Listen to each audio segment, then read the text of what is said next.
नासिक मालेगांव तालुका के डोंगराले गांव में 3.5 साल की मासूम यज्ञा दुसानी के साथ बर्बरता की घटना सामने आई है।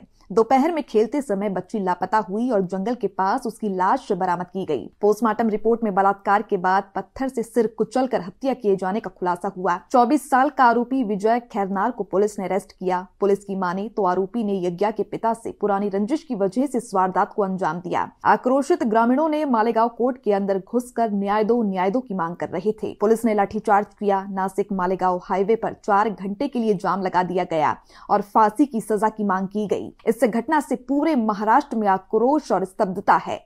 नासिक मालेगांव से संदीप द्विवेदी की रिपोर्ट।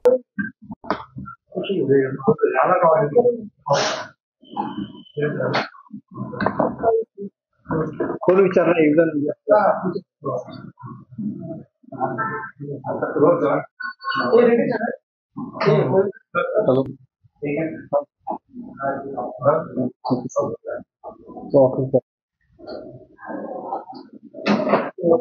सर मालेगाव घटना होता। मात्र आज जो पुढच्या निघाला या मृत्यूमध्ये एक मौत आहे तो झालेला पाहिजे न्यायालयाच्या आवारात प्रयत्न केला आहे। आता तिथे काय सिच्युएशन आहे, काय घडलंय आणि काय माहिती? 4 दिवसापूर्वी मालेगाव तालुक्यामध्ये घडलेल्या दुर्दैवी घटनेच्या अनुषंगाने आज मालेगावमध्ये निषेध मोर्चा काढण्यात आला होता। मोर्चा शांततेत होता। दरम्यानच्या काळामध्ये जमावामध्ये असा गैरसमज झाला की आरोपीला कोर्टाच्या न्यायालयाच्या आवारात आणल्याने कोर्टात हजर करणार आहेत। त्यामुळे त्यापैकी जमावातील काही लोक हे न्यायालयामध्ये आरोपीला पकडण्यासाठी गेले आणि त्यामुळे त्या ठिकाणी थोडासा गोंधळ निर्माण झाला। न्यायालयाचं कामकाज सुरू होतं, त्यामुळे न्यायालयाच्या परिसरामध्ये जाऊ नये आणि न्यायालयीन प्रक्रियेला अडथळा आणू नये म्हणून थोडंसं कायदा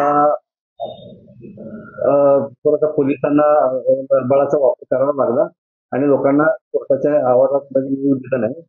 परंतु वस्तुस्थिती ही आहे की आरोपीला कोर्टामध्ये आणलं नव्हतं। आरोपीला ऑनलाईन द्वारे कोर्टामध्ये हजर करून त्याची कस्टडी घेतली आहे। आरोपीला 17 तारखेला कस्टडीच्या दिवशीच अटक करण्यात आली आहे आणि त्याची 27 तारखेपर्यंत पोलीस कस्टडी आहे आणि आरोपीचा तपास योग्य रीतीने सुरू आहे। यामध्ये डीवायएसपी दर्जाचे अधिकारी तपास करत आहेत आणि एसपी ऍडिशनल एसपी आणि माझी सुद्धा यावर देखरेख सुरू आहे। तपास अतिशय चांगल्या रीतीने चालू आहे। मालेगावच्या डोंगराळ या भागात लहान मुलीवर अत्याचार करून तिचा निर्गुण खून करणाऱ्या नराधमाला खरं तर फाशीची शिक्षा झाली पाहिजे। राज्यात अनेक ठिकाणी लहान मुलींवर महिलांवर असे अत्याचार करणारे हे आणि मानवतेला काळिमा फासणारे नराधम असून यांना या समाजात राहण्याचा अधिकार नाही आहे। यासाठी सरकारने या संदर्भात कठोर कायदा करावा जेणेकरून लवकरात लवकर याचा निकाल लागून त्यांना फाशीची शिक्षा लागावी। असे कृत्य करणारे नराधम हे समाजात राहण्याच्या लायक नाही आणि वेळोवेळी अशा घटना समोर येतात। त्यामुळे सरकारने या संदर्भात एक कमिटी स्थापन करून कठोर कायदा करण्याचे नोटिफिकेशन काढावे जेणेकरून या समाजात राहणाऱ्या लहान मुली महिलांचे संरक्षण होईल आणि त्यांच्यासाठी हा कायदा महत्त्वाचा ठरेल।